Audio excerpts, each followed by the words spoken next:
Hello दोस्तों, welcome to main point study. I hope आप सारे के सारे ठीक हो। तो आज हम करने वाले हैं पार्ट 5 कक्षा 11वीं की इतिहास का, जिसका नाम है जी यायावर साम्राज्य। और हम करने वाले हैं इसके मोस्ट इंपॉर्टेंट क्वेश्चन। हर चैप्टर के मोस्ट इंपॉर्टेंट क्वेश्चन करना बहुत ही ज़्यादा इंपॉर्टेंट है। मैं सारे चैप्टर के मोस्ट इंपॉर्टेंट क्वेश्चन का लिंक नीचे डिस्क्रिप्शन में दे दूंगा। मोस्ट इंपॉर्टेंट क्वेश्चन करना मत भूलना, क्योंकि देखो एक चैप्टर के अंदर से जो क्वेश्चन होते हैं ना, वो हमेशा रिपीट होते हैं, जो इंपॉर्टेंट होते हैं। ठीक है, और वो आपको करने ही करने हैं। और याद रखना, मोस्ट इंपॉर्टेंट क्वेश्चन करना वीडियो के फॉर्मेट से इसलिए भी ज्यादा जरूरी है, क्योंकि कभी कभार क्या होता है, क्वेश्चन की लैंग्वेज चेंज हो जाती है और हमें समझ नहीं आता यार कि अलग हो गया क्वेश्चन, तो आप क्या लिखे। हमें ऐसा लगता है कि यार ये वाला क्वेश्चन तो हमें करा नहीं, बट करा हुआ होता है आपका। मैं समझाता हूं आपको। जैसे क्वेश्चन नंबर 2 देखो, ये बिल्कुल सही एग्जाम्पल है मेरी बात का। मैं समझाता हूं। ऊपर आप देखो क्वेश्चन लिखा हुआ है कि मंगोल और चीनियों में विवाद का कारण बताइए, ये वाला क्वेश्चन है। अब नीचे लिखा है कि मंगोल के लिए व्यापार इतना महत्वपूर्ण क्यों था। एक्चुअल में इन दोनों का आंसर सेम ही है, बिल्कुल सेम है। बट क्योंकि क्वेश्चन की लैंग्वेज एकदम अलग है, तो आप डर गए कि यार पता नहीं क्या लिखना होगा, बिल्कुल ही अलग अलग है ना। समझ रहे हो ना। तो यही मैं कहना चाह रहा हूं, इसलिए वीडियो फॉर्मेट में समझना बहुत ज्यादा इंपॉर्टेंट है। क्योंकि कुछ बच्चे होते हैं जो सिर्फ और सिर्फ question answer, most important question answer करके जाते हैं। तो कॉन्सेप्ट समझना बहुत ज्यादा जरूरी है, इसलिए वीडियो को स्किप करके मत देखना बच्चे। वैसे तो आप चाहो तो चैप्टर भी समझ सकते हो। चैप्टर के सारे चैप्टर का लिंक मैं आपको नीचे डिस्क्रिप्शन में दे दूंगा। वो भी मैं विद नोट्स ही समझाता हूँ, और ये ज्यादातर इन क्वेश्चन के आंसर भी मैं आपको नोट्स के अंदर ही दिखाऊंगा। ठीक है, चलो बिना टाइम वेस्ट करे क्वेश्चन पे आ जाते हैं। तो पहला क्वेश्चन है कि मंगोल कौन थे और मंगोल के सामाजिक जीवन की विशेषता बताइए। पहले तो मंगोल के बारे में बताना है, वो कौन थे, और फिर उनके वो कैसे अपना जीवन व्यतीत करते थे, क्या काम करते थे, ये सारी की सारी चीजें, कहाँ रहते थे, ठीक है, और व्यापार करते थे या नहीं करते थे, वो सारी की सारी चीजें हम देखने वाले हैं। डायरेक्टली आंसर पे आते हैं। तो देखो क्वेश्चन यही है कि हमारे मंगोलों की सामाजिक जो स्थिति थी उसके बारे में बताइए। ठीक है, तो सबसे पहले तो मंगोल कौन थे। तो मंगोल विविध जन समुदाय का एक निकाय था, यानी मंगोल में बहुत अलग अलग जन समुदाय के लोग थे, और उनका जो ग्रुप था उसको हम मंगोल कहा करते थे, जो कि भाषागत समानता होने के कारण परस्पर जुड़े हुए थे। मतलब भाषा जो थी ना, उनकी भाषा जो थी वो ऑलमोस्ट सेम सेम थी, जिससे वो एक दूसरे से जुड़े हुए थे। ठीक है, समुदाय के जो लोग थे वो या तो पशुपालक थे या तो वो शिकारी थे। मैं आपको बता दूं, जो मंगोल के ज्यादातर लोग थे ना, वो घर एक जगह पर नहीं रहते थे, वो ना अपनी जगह चेंज करते रहते थे। बंजारे थे वो यायावार थे। यायावार का मतलब भी बंजारे होता है, जो एक जगह से दूसरी जगह खाने की तलाश में घूमते रहते हैं, या एक जगह टिक कर कभी भी कोई काम नहीं करते, या कृषि नहीं करते। मैं आपको बता दूं, मंगोल में उस समय जब मंगोलों की बात हो रही है, तो यहाँ पर ये लोग कृषि नहीं किया करते थे, यानी एक जगह बैठ के प्रोडक्शन नहीं किया करते थे, खेती नहीं किया करते थे, घूमते रहते थे खाने की तलाश में, और घूमते रहते थे। तो इसीलिए मैं आपको बता दूं कि यहाँ पर आप देखोगे कि ज्यादातर लोग जो थे वो पशुपालक थे या शिकारी थे। पशुपालक थे तो अपने जानवरों को चराने के लिए, क्योंकि खेती करते नहीं थे, खाना आएगा कहाँ से, तो इसलिए अपने जानवरों को चराने के लिए एक जगह से दूसरी जगह जाते रहते थे, जगह वगैरह बदलते रहते थे। और कुछ लोग शिकारी भी थे, शिकार करके अपना पालन पोषण करते थे। ठीक है। अच्छा, जो पशुपालक थे वो क्या पालते थे, घोड़ा, भेड़, ऊंट वगैरह पालते थे। और जो पशुपालक थे ना, वो मध्य एशिया के घास के मैदानों में रहते थे। क्यों? अपने जानवरों को चराना होता था उन्हें। ओके, और यहाँ पर उन्हें छोटे छोटे जो है वो शिकार भी उपलब्ध हो जाते थे। तो वैसे तो ये पशुपालक थे, बट कभी कभार शिकार करके भी अपना पालन पोषण करते थे। और बात अगर दूसरे ग्रुप की बात करें, जो कि शिकारी थे पूरे के पूरे, जो शिकारी संग्राहक थे, वो साइबेरिया के वनों में रहते थे, क्योंकि वहां पर आप कह सकते हो कि वहां पर थोड़े ज्यादा जानवर उपलब्ध थे इनके लिए, क्योंकि शिकार करके, क्योंकि इनका तो मेन जो आप कह सकते हो कि खाना था वो तो शिकार करके मिलता था। तो ये ऐसी जगह रहते थे जहां पर थोड़े ज्यादा जानवर इनको मिल जाए। और जो शिकारी थे ना, वो एक्चुअल में थोड़े गरीब थे। क्यों? अगर हम पशुपालक की बात करें ना, तो उनके पास जानवर वगैरह थे जिनको वो पालते थे, भेड़, बकरियां, घोड़े वगैरह। बट ऐसा नहीं था हमारे शिकारियों के पास, इसलिए जो शिकारी थे वो थोड़ा सा गरीब थे पशुपालक की तुलना में। ठीक है। नेक्स्ट पॉइंट है, चारण क्षेत्र में साल की कुछ अवधि में कृषि करना संभव था, परंतु मंगोलों ने कृषि को नहीं अपनाया। परिणाम स्वरूप इस क्षेत्र में कोई नगर नहीं उभर पाए। इसका मतलब यह है कि साल, वैसे मैं आपको बता दूं, मंगोल का जो एरिया है बहुत ही ठंडा, बहुत ही ज्यादा ठंडा। ठीक है, बट साल का कुछ ऐसा समय आता था जब वहां पर गर्मी हो जाती थी और वहां पर कृषि आप कर सकते थे, क्योंकि बर्फ में तो खेती नहीं कर सकते आप। बट ऐसा टाइम आता था जब थोड़ी बर्फ छट जाती थी, वहां पर आप खेती कर सकते थे। बट मंगोल ने कभी भी खेती नहीं करी, और इसी की वजह से वहां पर कभी नगर उभर ही नहीं पाए, नगर नहीं बन पाए। अब सर, नगर का कृषि से क्या लेना देना। अब देखो, जब एक जगह बंदा कहीं एक जगह बैठकर कृषि करता है ना, उत्पादन करता है, तो वो बेचता है, खरीदने वाले लोग आते हैं, फिर वहां पर दूसरे और भी लोग आते हैं, व्यापार करने के लिए आते हैं, तो एक नगर बसने लगता है। बट कभी मंगोलों ने कृषि को अपनाया नहीं, इसलिए कभी भी कोई व्यापारिक गतिविधि जो थी वहां पर हो ही नहीं पाई कृषि से रिलेटेड। ठीक है।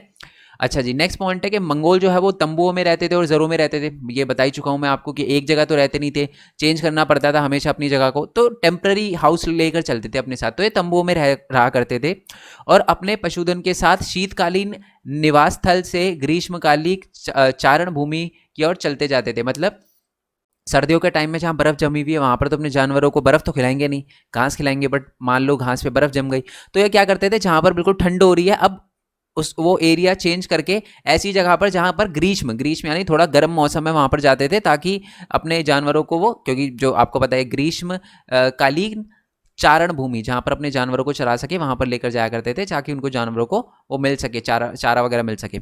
और उत्पाद और आपदा के समय पशुधन को प्राप्त करने के लिए वह लूटपाट भी करते थे। इसका मतलब है कि मान लो अगर आपदा का समय आ गया, ठीक है, बिल्कुल ही ठंड पड़ गई या कुछ ऐसा हो गया, ठीक है, तो वो क्या करते थे कि अपना पालन पोषण करने के लिए कभी कभार लूटपाट भी करते थे, दूसरे समुदाय के लोगों पर हमला करके उनकी चीज़ें ले लेते थे कि जी हाँ हमारे पास अच्छा खासा स्टॉक हो ताकि हम अपनी जान बचा सके। और इसीलिए बहुत सारे परिवार जो थे ना वो आक्रमण करने के लिए और अपनी रक्षा करने के लिए शक्तिशाली और अधिक संपन्न कुलों से मित्रता कर लेते थे और परिसंघ बना लेते थे, ग्रुप बना लेते थे और बोलते थे कि आप हमारी हेल्प करना अगर कोई हमारे पे हमला कर दे तो। समझ लो, ग्रुप बना के रहा करते थे वो। ठीक है, चलो जी, हो गया पहला क्वेश्चन। अब आते हैं जी नेक्स्ट क्वेश्चन पे जिसकी हम बात कर रहे थे। मंगोल और चीनियों के बीच में विवाद के कारण बताइए। मंगोल के लिए व्यापार इतना महत्वपूर्ण क्यों था?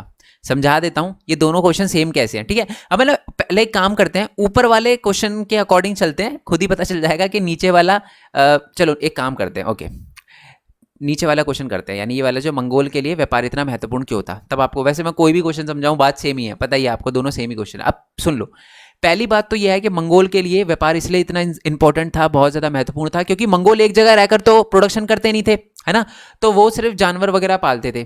तो वो क्या करते थे, उनको जो लोहा वगैरह या कोई भी ऐसी चीज़ चाहिए होती थी ना, तो वो क्या करते थे, चीनी लोगों से, याद रखना जो मंगोल है वो सिर्फ, क्योंकि ये देखो मंगोलिया आप मैप में देखोगे ना, मंगोलिया पड़ता है, मंगोलिया के नीचे चीन पड़ता है, तो वो चीन के लोगों से व्यापार करते थे, क्योंकि चीन के लोग एक जगह रहकर खेती वगैरह करते थे। तो खेती का जो प्रोडक्शन होता था या लोहे वगैरह जो होते थे, चीनी लोगों से वो, जो हमारे मंगोल लोग हैं वो लोहा और जो भी उत्पादन होता था कृषि से वो ले लेते थे, और मंगोल लोग उनको कभी कभार अपना जो जानवर वगैरह है, उनकी खाल है, फर है, वो दे दिया करते थे। चलो सर, हमें ये तो समझ आ गया कि मंगोल के लिए व्यापार इतना महत्वपूर्ण क्यों था, बट सर आपने ऊपर वाला क्वेश्चन तो समझाया नहीं कि मंगोल और चीनियों के बीच में विवाद का क्या कारण था। विवाद का कारण ये था कि मंगोल है ना कभी कभार क्या करते थे, जो व्यापारिक गतिविधि होती थी उसमें अपना फायदा करने के लिए सैनिक छापेमारी भी कर देते थे, और कभी कभार तो ऐसा होता था कि वो व्यापार ना करके सीधा हमला करके लूटपाट कर लेते थे और चीनियों की चीज़ें छीन लेते थे। अब चीनी मंगोलों पे ज़्यादा कुछ कर नहीं पाते थे, क्योंकि जो मंगोल अपनी जगह बदलते रहते थे तो उनको फ़र्क नहीं पड़ता था, बट मंगोल जब हमला करते थे चीनियों पर तो उनसे बहुत ज़्यादा फर्क पड़ता था चीनियों पर, क्योंकि वो एक ही जगह रहते थे तो उनका पूरा खेत ही बर्बाद हो जाता था, जो भी इकट्ठा कर रखा था सामान वो मंगोल लेकर भाग जाते थे। और इसीलिए चीन के शासकों ने बचने के लिए ना बहुत सारी दीवार वगैरह बनाई थी, किलेबंदी करी थी, और आज उसमें से एक दीवार का नाम आप जानते हो, the great wall of China, और वो बेसिकली मंगोलों से बचने के लिए करी थी। आंसर पे आ जाता है, मैं दिखा देता हूँ आंसर को, देखो यही है। स्टेपी क्षेत्र में संसाधनों की कमी थी, इसी कारण मंगोलों और मध्य एशिया के यायावर को व्यापार और वस्तु विनिमय के लिए उसके पड़ोसी चीन के स्थायी निवासियों के पास जाना पड़ता था। बेसिकली जो स्थायी निवासी थे, जो चीन में रहते थे, जो एक जगह रहकर खेती करते थे, उनसे व्यापार करना ही पड़ा हमारे यायावर समूह को, या मैं बोलूँ मंगोलों को। ठीक है, यायावार का मतलब होता है वही खाना बदोच जो एक जगह से दूसरी जगह जाते रहते हैं, तो हमारे मंगोल जो थे यायावारी थे, तो एक ही बात है। तो यायावार कबीले जो थे खेती से प्राप्त उत्पादन हो गए, लोहे हो गए, ये सारी की सारी चीज़ें चीन से ले लेते थे, और चीन के लोगों को घोड़ा, फर, स्टेपी में पकड़े गए जो भी शिकार होते थे वो दे दिया करते थे। ठीक है, अब लड़ाई का देखते हैं। देखो, दोनों पक्ष अधिक लाभ कमाने के लिए, प्राप्त करने के लिए कभी कभार बेधड़क सैनिक कार्रवाई भी कर देते थे, एक दूसरे पे हमला भी कर देते थे, बोलते थे जी नहीं मेरे को इतने फर के लिए इतना सारा लोहा दो या इतना सारा उत्पादन दो, है ना। और कभी कभी ये लोग व्यापारिक संबंधों को नकार कर केवल लूटपाट करने लगते थे, मतलब छोड़ो व्यापार नहीं करना आपसे, सीधा हमें पहुंचा दो, हम अटैक कर देंगे नहीं तो आप पे, ऐसे वाला। ठीक है, इन समवर्ती झड़पों से स्थायी समाज कमजोर पड़ने लगा, यानी चीनी को सबसे ज्यादा दिक्कत होनी, स्थायी तो चीनी थे ना, वही रहते थे एक जगह टिककर। उन्होंने कृषि को अव्यवस्थित कर दिया और नगरों को लूटा। किन्होंने? मंगोलों ने। ठीक है। दूसरी ओर जो यायावर थे लूटपाट कर संघर्ष क्षेत्र से दूर भाग जाते थे, मतलब यायावर ऐसे अटैक करते थे और फिर एकदम से दूर भाग जाते थे, जिससे उन्हें बहुत कम क्षति हुई थी। और 18वीं सदी में जो बहुत सारे अपनी प्रजा को बचाने के लिए, उनकी रक्षा के लिए चीनी शासकों ने किलेबंदी भी करी थी, मैंने आपको बताया था, दीवारें वगैरह बनाई थी। और तीसरी शताब्दी में ये एक ऐसी दीवार बनाई थी जिसको चीन की महान दीवार यानी ग्रेट वॉल ऑफ चाइना कहा जाता है, वो भी इनसे बचने के लिए ही बनाई गई थी। ठीक है, चलो नेक्स्ट क्वेश्चन पे आते हैं।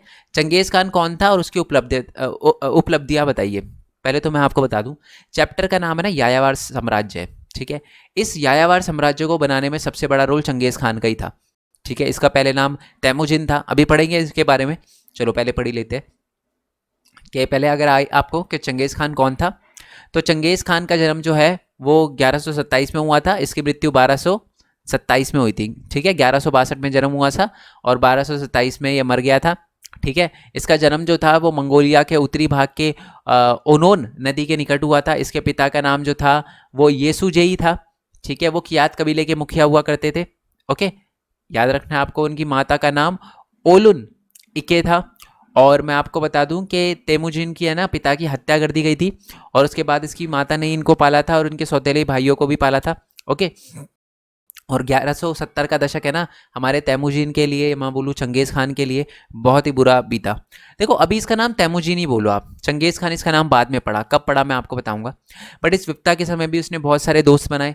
उसके दोस्त में से कुछ जो, अच्छा मैं आपको बता दूं 1170 इसके लिए बहुत बुरा इसलिए था क्योंकि इसकी शादी हुई थी, जैसे नई नई शादी हुई थी इसकी, तो उसकी वाइफ का भी अपहरण कर लिया गया। अपनी वाइफ को बचाने के लिए इसने बहुत जद्दोजहद करी। ठीक है, बहुत सारे दोस्त भी बनाए जैसे जम्मू का और बोगू रचू। ठीक है, तो जम्मू का है ना स्टार्टिंग में तो इसका दोस्त था, विश्वसनीय दोस्त था, बट बाद में जाके इसका दुश्मन बन गया। ठीक है, और जो हमारा तैमुजिन था उसने ना अपने आप कह सकते हो कि जैसे अपने उसके जो पिता थे ना, तो पिता आप कह सकते हो उनके चाचा, तो अपने चाचा पहले ना उसके पापा के यानी तैमुजिन के पापा और उसके चाचा के जो संबंध थे वो अच्छे नहीं थे। बट तैमुजिन ने अपने चाचा से संबंध अच्छे किए, औन खान जिनको कहा जाता था, औंग खान, उनसे रिश्ते थोड़ा सा अच्छे किए और फिर उसने औंग खान का थोड़ा सा सपोर्ट लिया और जम्मूका को हरा दिया। ठीक है, बहुत बुरी तरीके से हराया। और उसमें जब आत्मविश्वास आ गया ना, तो मैं आपको बता दूं उसमें इतना आत्मविश्वास आ गया कि एंड में उसने औंग खान अपने चाचा पे ही हमला कर दिया था बाद में, और उसके एरिया को भी कब्जा करने की कोशिश करी थी। ठीक है, और इसी वजह से जो भी उनकी इस प्रतिष्ठा को मंगोल कबीले के सरदारों की एक सभा जिसको कुरिलताई कहा जाता था से मान्यता मिली, उसे चंगेज़ खान यानी समुद्री खान। आपको ना मजे की बात बताता हूँ, आप है ना चंगेज़ खान सुनोगे तो आपके दिमाग में आता है सर ये तो मुस्लिम होगा, बट आपको ये बात सुन के बहुत अजीब लगेगी, बट चंगेज़ खान मुस्लिम नहीं था। ठीक है, बाद में उनकी जैसे वो बढ़ती गई ना, जैसे उनके बच्चे हुए फिर पोते हुए, उन्होंने इस्लाम धर्म को कबूल किया, पर चंगेज़ खान मुस्लिम नहीं था। ये बड़ी शॉकिंग चीज़ है। अभी है ना ये, अब आप बोलोगे सर ऐसे कैसे, अभी मैं आपको बताऊंगा। एक है ना बुखारा की लड़ाई हुई थी। ठीक है, वहाँ पर बहुत सारे मुस्लिम थे, तो उसने कहा कि तुम गलत कर रहे हो, तुम पापी लोग हो। ठीक है, अपने अगर पाप का प्रायश्चित करना चाहते हो तो जितना भी सोना है मेरे को दे दो। वहाँ पर लोगों ने नहीं दिया, तो उसने पूरे पूरे के पूरे आप कह सकते हो गांव को मतलब बहुत ही गंदी तरीके से उड़ा दिया। मतलब उड़ा क्या दिया, कत्लेआम। मतलब देखो बेसिकली चंगेज़ खान बहुत ही गंदा आदमी था। ठीक है, और आप जब पढ़ोगे ना उसके बारे में तो आपको लगेगा कि यार इतना कोई कैसे कर सकता है, इतने लोगों को कोई क्यों मार सकता है, कैसे मार सकता है। ठीक है, अगर किसी को हम थोड़ा सा तड़पते हुए देखते हैं हमें लगता है यार इसके साथ कितना बुरा हो रहा है, और इसने इतना लोगों को मारा है, इतना कत्लेआम किया है कि आप सोच नहीं सकते। ठीक है, तो इसको है ना समुद्री खान और सार्वभौम शासक की उपाधि वगैरह मिली थी। तो इसका नाम एक्चुअल में तेमुजिन था, बट इसको समुद्री खान और सार्वभौमिक या सार्वभौम शासक भी कहा जाता था, यानी पूरी दुनिया का शासक कहा जाता था। महानायक घोषित कर दिया गया था इसे मंगोलों का। ठीक है जी, चलो, और बहुत बुरी तरीके से लोगों को मारा था, खून खराबा, ये तो नॉर्मल बात थी उसके लिए। अब नेक्स्ट क्वेश्चन है सर इसकी उपलब्धियाँ बताइए, किसने क्या अचीव किया। अचीव तो इसने बहुत कुछ किया है, अपने इलाका देखे तो उसने अचीव किया है, बट इसकी अगर नॉर्मल जो इसकी आप कह सकते हो उपलब्धियाँ थी वो क्या क्या थी। उसने मंगोलों को संगठित किया, लंबे समय तक चली आ रही जो कबीलाई लड़ाई थी ना और चीनियों द्वारा जो शोषण हो रहा था उससे मुक्ति दिलाई। मैं आपको बताता हूँ। पहला पॉइंट ये लिखा है, जो मंगोल थे ना वो बेसिकली क्या करते थे, आपस में एक दूसरे के बीच में लड़ाइयाँ वगैरह करते रहते थे, क्योंकि सारे अलग अलग कबीले के लोग थे। मैंने आपको बताया ना, आपदा के समय में एक दूसरे पर अटैक करते रहते थे। चंगेज़ खान ने इस चीज़ को ख़त्म कर दिया, क्योंकि उन्होंने उन सबको मिला के एक साम्राज्य बना लिया। और चीनी लोग भी आप कह सकते हो मंगोलों पे थोड़ा बहुत शोषण करते थे, फ़ायदा उठाते थे यायावर समूह का, ठीक है, हमारे मंगोलिया के लोगों का। तो इससे भी मुक्ति दिलाई थी चंगेज़ खान ने। नेक्स्ट है कि साथ ही उसने अपने उन्हें समृद्ध बनाया और शानदार पार महाद्वीपीय साम्राज्य बनाया। पता ही है आपको, बेसिकली चंगेज़ खान जो था सबसे बड़ा लीडर था मंगोलिया का, विश्व का कहा जाता है सब बड़ा लीडर, क्या कहा जाता है, मतलब एक शासक था, ठीक है, जिसका सपना था पूरी दुनिया पे राज करे। ओके, और उसने एक पार महाद्वीपीय साम्राज्य बनाया, यायावर साम्राज्य बनाया।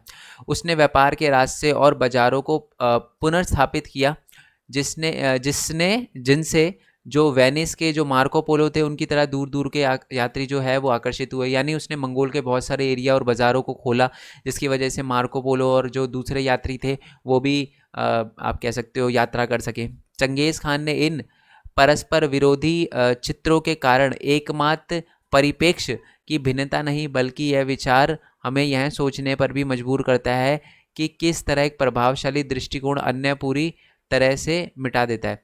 देखो, इसमें ये बात लिखी हुई है कि चंगेज़ खान जो था वो बुरा तो था ही, बट उसने कुछ प्रभावशाली काम भी किए थे।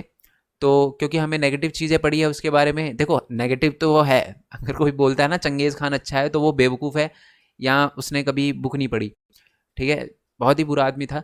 बट आप कह सकते हो कि उसने मंगोल के लिए अच्छा करा। जैसे कि रावण है, श्रीलंका में रावण को अच्छा माना जाता है क्योंकि वो वहाँ का शासक था, तो वैसे ही कह सकते हो चंगेज़ खान को लोग कुछ प्रेज भी करते हैं। समझ गए? चलो, अपने दिमाग में ये कहीं डाउट मत रखना कि सर वो अच्छा इंसान था, गलत था, ठीक है।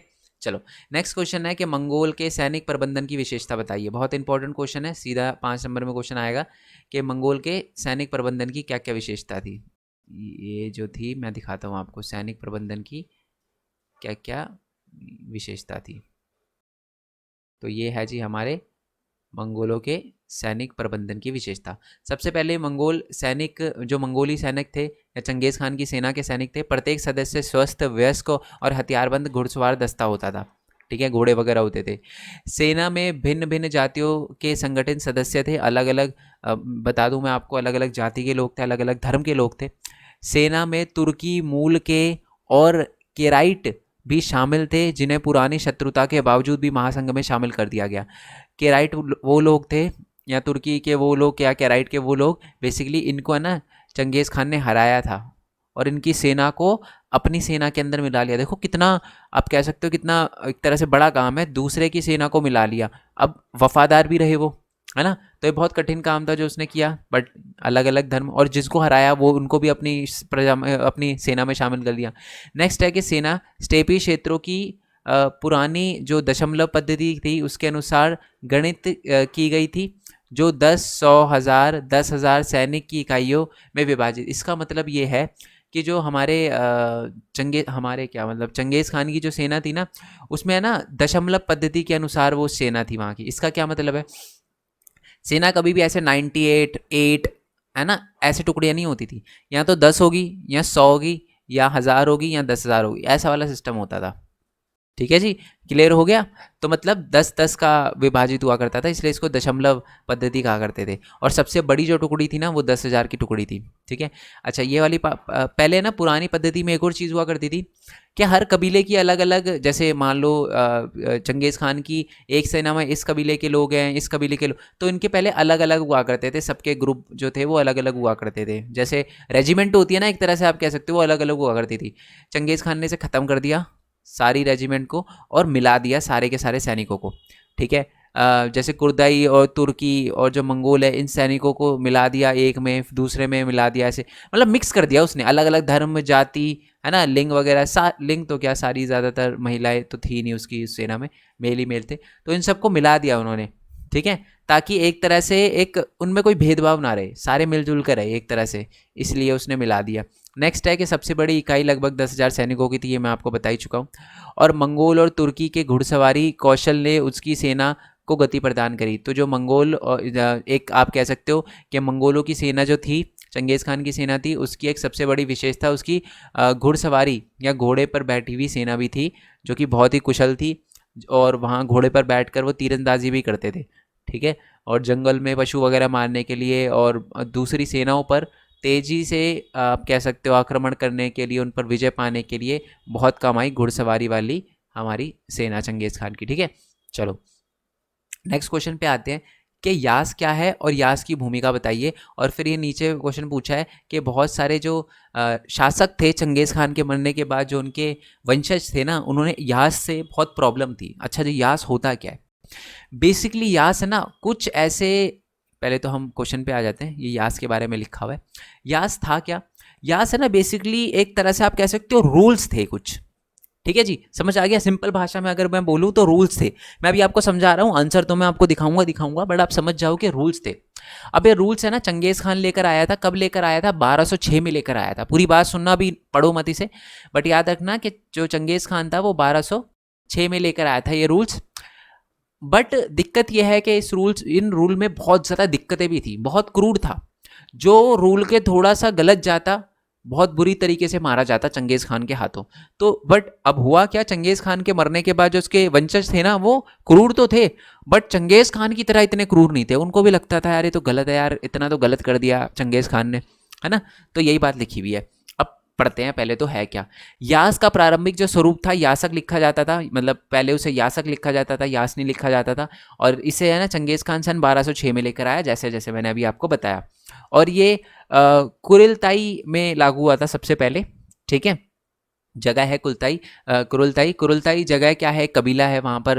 अब मतलब अब यायावर समूह का एक पार्ट है, वहाँ पर लागू हुआ था। और इसका अर्थ है विधि, आदेश, ठीक है, रूल्स। ओके। और इसमें बहुत सारे रूल्स थे, सेना से रिलेटेड, डाक प्रणाली से रिलेटेड, आखेट से रिलेटेड, शिकार से रिलेटेड, संगठन से रिलेटेड, ये सारे के सारे इसमें रूल्स थे। अब पहले तो इस ओके रूल्स लिखे हुए थे ना। अब पहले तो मैं इस बता देता हूँ ये रूल्स के फ़ायदे क्या होते थे। चंगेज़ खान ये जो यास लेकर आया था, इससे क्या फ़ायदा हुआ?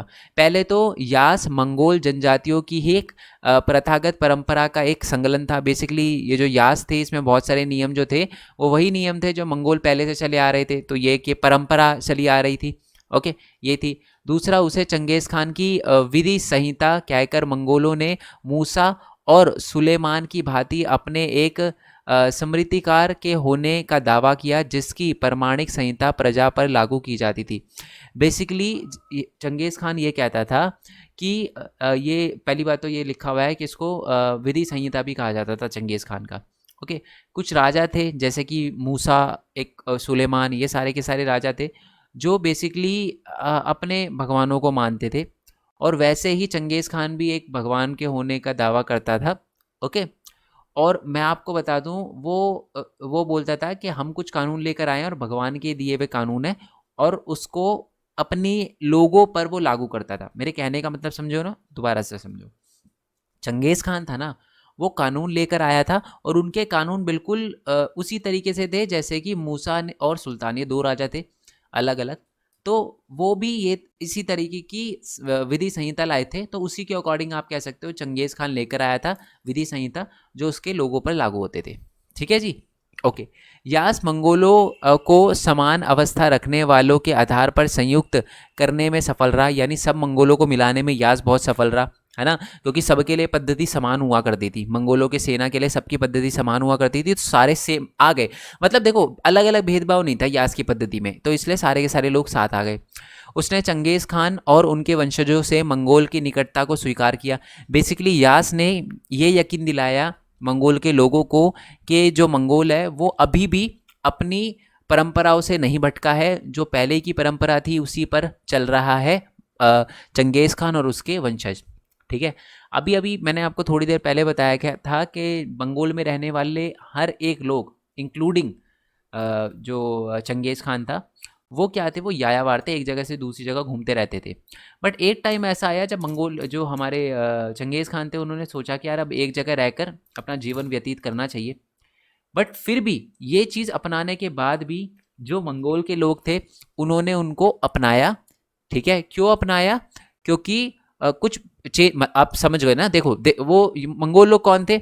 वो यायावर थे एक जगह से दूसरी जगह घूमते रहते थे, उनको पसंद नहीं था कि कोई एक जगह रहे, ठीक है। बट स्थानबद्ध जीवन प्रणाली के कुछ पहलू को अपना लिया, किसने? चंगेज खान ने। फिर भी यास ने उसको अपनी कबीलाई पहचान बनाए रखने में और नियमों को उन पराजित लोगों पर लागू करने का आत्मविश्वास दिलाया, ठीक है। तो मतलब लोगों ने उसकी रिस्पेक्ट करी कि हाँ यार ये अभी भी एक तरह से आप कह सकते हो कि यायावार ही है, ठीक है। क्योंकि हाँ बेशक ये एक जगह रह रहा है बट ज़्यादातर चीज़ें तो यायावर समूह की ये वो कर रहा है ना, फॉलो कर रहा है, तो ये ओके। और यास एक बहुत सशक्त विचारधारा थी, ठीक है। सिंपल है, यास एक विचारधारा थी जो चंगेज़ खान लेकर आया था। इससे फ़ायदा क्या हुआ? ये पुरानी जनजातियों का भरोसा जीत पाया, सबको साथ ला पाया। वंशजों, चंगेज़ खान और उसके वंशजों को मुग़लों ने निकटता से स्वीकार किया, ठीक है। स्थानबद्ध होने के बावजूद भी लोगों ने उसको स्वीकार किया और जो भी हारे हुए लोग थे उन पर जो भी उनके नियम थे लागू करने का आत्मविश्वास दिलाया, और ये बहुत ही ज़्यादा सशक्त विचारधारा थी। अब इसमें सबसे बड़ी प्रॉब्लम सुनो, ध्यान से देखो। यास मंगोल जनजातियों की एक प्रथागत रीति रिवाज का एक संकलन था जिसे चंगेज़ खान के वंशजों ने जो चंगेज़ खान के वंशज लेकर आए थे, चंगेज़ खान की विधि संहिता कहा। तो चंगेज़ खान जो थे उसकी विधि संहिता, चंगेज़ खान के वंशज ने चंगेज़ खान की विधि संहिता कहा था यास को, ठीक है। उसके वंशज अच्छी तरह जानते थे कि 1221 में चंगेज़ खान ने अपने यास या हुक्मनामा में बुखारा के लोगों की निंदा की थी और उन्होंने पापी कहा था, और यह चेतावनी दी थी कि अगर वह प्राश्चित है के लिए वह अपना सारा छिपा हुआ धन उसे दे दे।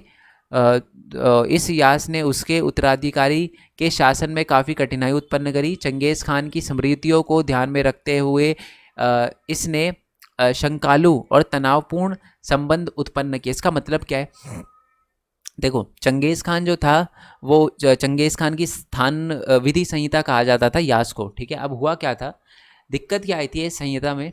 चंगेज़ खान है ना, एक बार 1221 में बुखारा के अंदर पहुंचा, वहाँ पर कुछ मुसलमान लोग थे, वहाँ पर उसने आदेश दिया कि तुम पापी लोग हो सारे के सारे, तुम अगर प्रायश्चित करना चाहते हो तो अपना सारा धन लाकर यहाँ पर मेरे सामने रख दो, अगर तुमने ऐसा नहीं किया तो मैं तुम सबको मार दूंगा। और उसने बहुत बुरी तरीके से वहाँ पर लोगों को मारा, जान से मारा, गर्दनें काटी, और ये सारी की सारी चीज़ें उसने करी वहाँ पर। अब जब ये करी तो चंगेज़ खान तो मर गया। जब चंगेज़ खान 1227 में मर गया तो उनके वंशजों को समझ आया कि यार ये तो उसने बहुत गलत किया है, ठीक है। और अब है ना, चंगेज़ खान के जो वंशज थे उनको भी लग रहा था कि यार चंगेज़ खान ने तो बहुत ही ज़्यादा गलत करा है। तो इसलिए कहीं ना कहीं है ना, अब लोग उनको बहुत शक की नज़र से देखते थे। जो चंगेज़ खान के जो वंशज थे वो इतने क्रूर नहीं थे, जितने क्रूर थे बट इतने क्रूर नहीं थे जितना कि चंगेज़ खान था। तो वो उसकी जो चीज़ें थी, चंगेज़ खान ने जो गलत किया था उसको कंटिन्यू नहीं रखना चाहते थे, ठीक है। तो इसलिए माफ़ी वगैरह भी मांगी थी इस चीज़ के लिए उन्होंने। तो देखो, उनके वंशज बाद में मंगोलों पर चंगेज़ खान के कठोर नियमों को अपनी प्रजा पर लागू नहीं कर सकते थे। उन्हें लगा यार चंगेज़ खान ने कुछ ज़्यादा ही कर दिया। इसका कारण यह था कि अब वह स्वयं काफ़ी सभ्य हो चुके थे और उनके सभ्य जातियों के लोगों पर उनका राज्य स्थापित हो चुका था। मतलब उन्होंने ऐसे ऐसे एरिया पर कब्जा किया था जहाँ पर सभ्य लोग रहते थे। निसंदेह चंगेज़ खान के वंशजों को विरासत के रूप में जो कुछ भी मिला था वह महत्वपूर्ण था, लेकिन उनके सामने एक समस्या थी, उन्हें अब एक स्थानबद्ध समाज में अपनी धाक जमानी थी, ठीक है। उन्हें अब क्या, चंगेज़ खान तो घूमता रहता था, ठीक है। एक बार वो एक जगह रहने लग गया, बट उससे पहले वो घूमता रहता था। एंड में मरने के टाइम वो एक जगह पर आ गया था, बट वैसे वो घूमता रहा था। बट चंगेज़ खान के वंशज हैं, उन्होंने तो अपना स्थानबद्ध समाज बनाने की कोशिश करी थी कि जहाँ एक ही जगह रह के साम्राज्य बनाएंगे अपना। तो उसके लिए बहुत इंपॉर्टेंट था कि जो भी वो रूल वो अपने लोगों पर लगा रहा है, यास वो जो भी अपने लोगों पर लगा रहा है वो थोड़े ढंग के हो, ठीक है। और लोगों का विश्वास है ना चंगेज़ खान के वंशजों पे था नहीं। क्यों? क्योंकि पहले आपको पता है चंगेज़ खान ने बुखारा में लोगों को मारा था, तो इसलिए लोगों को अब भी शक हो जाता है कि ये गलत है। तो इसी के बदले मैं आपको बताऊं कि जो इसके बदले हुए समय में से वीरता की वह तस्वीर पेश नहीं कर सकते थे जैसे कि चंगेज़ खान ने की थी। तो इसी वजह से जैसे चंगेज़ खान ने लोगों को मारा था वैसे वो उनके जो वंशज है वो नहीं मार सकते थे, क्योंकि उनको लोगों का भरोसा जीतना था। इस प्रकार यास का संकलन चंगेज़ खान की समृद्धियों के साथ गहराई से जुड़ा था, ठीक है। बेसिकली जब तक चंगेज़ खान था तभी यास का ढंग से पालन हो पाया, उसके बाद चंगेज़ खान के जो वंशज थे उन्होंने यास का इतना अच्छे से पालन नहीं किया। नेक्स्ट क्वेश्चन पे आते हैं जी। नेक्स्ट क्वेश्चन है कि मंगोल और बोदोइन, मैं आपको वैसे ही बताता हूँ, क्वेश्चन है, मंगोल और बोदोई दोनों ही यायावर साम्राज्य के लोग थे, बट दोनों में क्या अलग अलग था वो आपको बताना है। देखो थे तो ये दोनों मंगोल और बोदोइन सेम ही, बट इनमें सबसे बड़ा डिफरेंस ये था कि जो हमारे मंगोल थे ना वो क्रूर थे बहुत ज़्यादा, बट जो बोदोइन थे वो इतने ज़्यादा क्रूर नहीं थे। ठीक है, ये देखो लिखा है मंगोल और बोदोइन समाज यायावर साम्राज्य थे, समाज थे, बट बोदोइन जो थे वो मंगोल के समान क्रूर वगैरह और असभ्य नहीं थे। वह ऊँट के चारों की तलाश में यहाँ वहाँ भटकते रहते थे, कालांतर में वह शहरों में बस गए। और आपको पता है ना, मंगोल कभी भी एक जगह नहीं बसे, चंगेज़ खान के मरने तक तो बिल्कुल भी एक जगह नहीं बसे, बट एंड में जाकर जो हमारे बोदोइन थे वो एक जगह बस गए। वो व्यापार करने लगे, कृषि करने लगे, जबकि मंगोल जो है वो लूटपाट करने लगे और अपना पोषण वो लूटपाट के खाने से ही करते थे। हालांकि कालांतर में वह सभ्य हो गए थे, बाद में वो सभ्य हो गए थे, उन्होंने अपना साम्राज्य स्थापित कर लिया था, बट यही सबसे बड़ी भिन्नता थी बोदोइन में और मंगोलों में, कि मंगोल बहुत क्रूर थे, बहुत ही असभ्य थे, बट जो बोदोइन थे वो स्टार्टिंग से ही थोड़े सभ्य थे। वो खाने की तलाश में एक जगह से दूसरी जगह जाते रहते थे, बट बाद में उन्होंने एक जगह अपना घर बसा लिया, कृषि किया और कृषि का कार्य व्यापार किया। बट मंगोलों ने ऐसा नहीं किया, मंगोल जो थे वो लूटपाट करने में ज़्यादा बिलीव रखते थे, तो इसलिए वो दोनों थे तो यायावर, बट एक एक ने गलत का रास्ता अपनाया, एक ने सही का रास्ता अपनाया। मंगोल और बोदोइन की इस भिन्नता के कारण पर्यावरणीय स्थिति और नेतृत्व की विचारधारा को भी माना जाता है। देखो बोदोइन अच्छा इसलिए था क्योंकि वहाँ के लीडर सही थे, मंगोल खराब इसलिए हो गया क्योंकि चंगेज़ खान खराब था, ये बात लिखी गई है। और पर्यावरण का भी एक बहुत बड़ा रोल था, बोला जाता है कि जी दोनों अलग अलग यायावर थे, बट मंगोल में बहुत ज़्यादा ठंड होती थी, वो कृषि कर ही नहीं सकते थे, थोड़े टाइम के लिए कृषि कर पाते थे। ठीक है, तो इसलिए वो कृषि करना ही नहीं चाहते थे, क्योंकि उनको पता था जी थोड़े टाइम के लिए कृषि करेंगे तो ज़्यादा प्रोडक्शन हो नहीं पाएगा। तो इसलिए पर्यावरण स्थिति अलग अलग होने के की वजह से भी आप कह सकते हो कि मंगोल और बोदोइन में की विचारधारा में बहुत ही ज़्यादा अंतर था। क्योंकि बोदोइन वाला जो एरिया था, बोदोइन जो कबीला था, यायावर समाज था, उनके पास जो एरिया था वहाँ पर अच्छे से खेती हो जाती थी, व्यापार हो जाता था। बट मंगोल व्यापार ढंग से व्यापार तो छोड़ो, कृषि नहीं कर पाते थे अपने इलाके में, तो इसलिए उन्होंने भी कृषि का कभी रास्ता नहीं अपनाया। ओके, चलो नेक्स्ट क्वेश्चन आते हैं, मंगोलों की हरकारी पद्धति को समझाइए। ये आपको 2 मार्क्स में क्वेश्चन आ सकता है, 3 मार्क्स में क्वेश्चन आ सकता है। देखो चंगेज़ खान ने एक फुर्तीली संचार प्रणाली और पद्धति को अपनाया जिसको हरकारी पद्धति भी कहा जाता था। तो आपसे 1 मार्क्स में क्वेश्चन आ सकता है कि हरकारी पद्धति किससे रिलेटेड थी, तो आपको बताना है कि हरकारी पद्धति जो थी वो हमारे चंगेज़ खान के द्वारा लाई गई फुर्तीली संचार पद्धति थी। ठीक है, जिससे राज्य के दूर स्थित स्थानों को आपसी संपर्क बना रहता था। अपेक्षित दूरी पर सैनिक चौकियां बनाई गई थी, यानी जो चंगेज़ खान था उसने अलग अलग चौकियां वगैरह बनाई थी। और इस संचार पद्धति के संचालन के लिए ना मंगोल के जो यायावर लोग थे उनसे टैक्स लिया जाता था। अच्छा, टैक्स क्या लिया जाता था? उस टैक्स को बोलते थे कुबकुर टैक्स। और ये जो कुबकुर टैक्स या कुबकुब कर होता था, कुबकुर कर होता था, ये होता था पशु का, और जो भी यायावर के पास पशु थे, घोड़े थे, उनका 10वां भाग। जैसे मेरे पास मान लो 10 घोड़े हैं, मैं यायावर चंगेज़ खान के एरिया में रहता हूँ, तो मेरे को इस कुबकुब कर को देना पड़ेगा, और अपने 10 भेड़ों में से, 10 घोड़ों में से एक भेड़ जो है या एक घोड़ा जो है वो चंगेज़ खान को देना पड़ेगा, ताकि वो हरकारी पद्धति को चला सके, अलग अलग छोटी छोटी दूरी पर सैनिक चौकियाँ लगा सके। ठीक है जी, तो ये सारे के सारे इंपॉर्टेंट क्वेश्चन थे। आई होप ये सारे के सारे आपको समझ आ गए हो। ठीक है, अगर देखो इस चैप्टर में सबसे इंपॉर्टेंट चीज़ है कि बेसिकली आपको छोटी छोटी चीज़ें पता होनी चाहिए। बेसिक इस चैप्टर में और भी टैक्सेस के बारे में बताया गया, बट वो इतना ज़्यादा इंपॉर्टेंट नहीं है। मैंने इस वीडियो के अंदर बेसिकली 3 और 5 नंबर के क्वेश्चन को क्लियर करवाने का मेरा मेन मोटिव था, जो मैं करवा चुका हूँ। आई होप आपको वीडियो अच्छी लगी हो। इसकी PDF के लिए आप टेलीग्राम चैनल ज्वाइन कर लेना। ठीक है, और टेलीग्राम पे आप जाओगे, अगर ये वीडियो आप बाद में देख रहे हो तो डेट के अकॉर्डिंग सर्च करना, मैं आज की डेट पे ये डाल दूंगा, तो डेट के अकॉर्डिंग ही सर्च करना। वीडियो अच्छी लगी हो तो लाइक करना। टेलीग्राम चैनल का लिंक जो है वो नीचे डिस्क्रिप्शन में दे रखा होगा, और स्क्रीन पे आपको दिख भी रहा होगा। Main point study 11th arts है, तो उसको ज्वाइन आप कर लेना। वो हमारे आर्ट्स के बच्चों के लिए जो भी हमारे सब्जेक्ट है, इकोनॉमिक्स हो गया, पोल साइंस हो गया, है ना, इतिहास हो गया, समाज विज्ञान, तो इन सारे के सारे नोट्स वगैरह, इंपॉर्टेंट क्वेश्चन वगैरह मैं वहीं पर अपलोड करता हूँ। क्वेश्चन वगैरह भी पूछ लेता हूँ आपसे। और बाकी टेलीग्राम और वेबसाइट को भी विजिट कर लेना। वेबसाइट आपको पता है ना, mainpointstudy.in की हमारी वेबसाइट है, मैं दिखा देता हूँ आपको। ठीक है, तो ये मेन पॉइंट स्टडी डॉट, अब सीधा गूगल पे जाके मेन पॉइंट स्टडी भी लिखोगे ना, आपके सामने वेबसाइट आ जाएगी। तो इस पर क्लिक करना तो आपके सामने नोट्स वगैरह आ जाएंगे। ओके, ये क्लास 11th के हैं, बट यहाँ से आप क्लास 11th आर्ट्स पे जा सकते हो। कुछ चैप्टर अपलोड करें, कुछ चैप्टर नहीं करे, बट मैं जल्दी कर दूंगा। और सबसे इंपॉर्टेंट बात यार, कि अगर आप कंट्रीब्यूट करना चाहो, आपको लगे कि आप सपोर्ट कर सकते हो, तो ज़रूर करना। क्योंकि यार इसके ना सर्वर की कॉस्ट है, और अभी मेरे लिए वो मैनेज करना थोड़ा सा डिफिकल्ट हो रहा है। मैं हमेशा चाहता हूँ कि ये मेन पॉइंट स्टडी हमेशा सबके लिए फ्री रहे, सब इसका फ़ायदा उठा पाए, और ये तभी हो पाएगा जब आप में से कुछ लोग सपोर्ट करेंगे। ठीक है, अब देखो, जो बिल्कुल ही नहीं कर सकता, वैसे तो मैं आपको बता दूं, देखो अमाउंट से फ़र्क नहीं पड़ता कि कितनी छोटी अमाउंट है कितनी बड़ा अमाउंट है, बट आपका सपोर्ट मैटर करता है। जब आप थोड़ा सपोर्ट करोगे ना, मेरे को लगे यार जब बच्चा इतना कर रहा है मेरे लिए, ठीक है, तो मेरे को भी 10 गुना करना है उनके लिए। ठीक है, तो सपोर्ट ज़रूर करना जितना भी आप कर सको। ठीक है, मैंने जैसे बताया, कितना छोटा अमाउंट है कितना बड़ा अमाउंट है उससे मैटर नहीं करता। बाकी जब भी आप वेबसाइट पे आओ, तो ये जो ऐड दिख रही है ना, इस पर क्लिक करके भी आप 10-20 सेकंड रुकोगे, वो भी अल्टीमेटली सपोर्ट होगा। ठीक है, और बाकी डिफरेंट डिफरेंट चैप्टर जो है, उनके वीडियो का लिंक, उनके मोस्ट इंपॉर्टेंट क्वेश्चन का लिंक नीचे डिस्क्रिप्शन में दे रखा है। चैनल को सब्सक्राइब करके, अच्छा मैंने लॉगिन नहीं कर रखा है ना इसलिए, वैसे चैनल को सब्सक्राइब करके उसका जो है वो बेल आइकन दबाना मत भूलना, नोटिफिकेशन बैन ऑन कर लेना आप। ठीक है, और बाकी ऐसी वीडियो के लिए स्टे ट्यून।